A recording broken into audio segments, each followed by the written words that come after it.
بسم الله الرحمن الرحیم. د یتیم مال خوړلو بیان. الله جل جلاله ارشاد فرمای: اعوذ بالله من الشیطان الرجیم.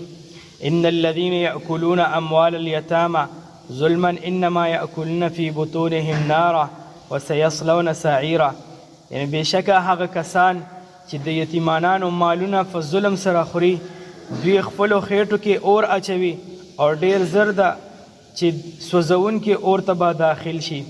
د حضرت ابو هریره رضی الله تعالی عنه نه روایت دی چې رسول الله صلی الله علیه و آله وسلم وفرمایل: د اوه هلاکونکو څیزونو نه ځان وساتئ. صحابه رضی الله تعالی عنهم عرض وکړو یعنی دا کوم دی؟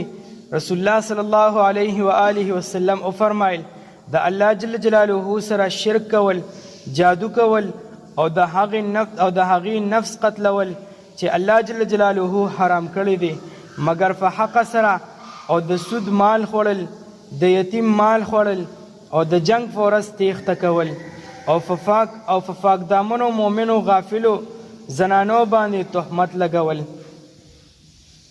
رسول الله صلی الله علیه و آله وسلم فرمایلی دی: قسم دی په هغه ذات چې زه یې نبی پیدا کړی یم چې د قیامت په ورځ الله جل جلاله هغه چاته عذاب نه ورکوي چې په یتیم باندې رحم کوي او له هغه سره نرمې خبرې کوي، د هغه په یتیمۍ او کمزورۍ باندې رحم کوي.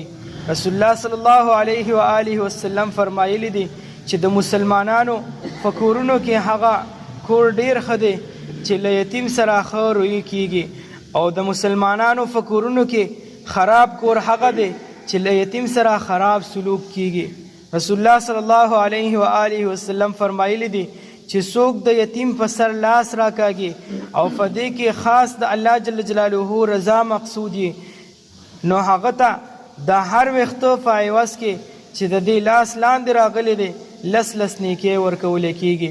الله جل جلاله دې موږ او تاسو ته په دې احادیثو مبارکو د عمل کولو توفیق را نصیب.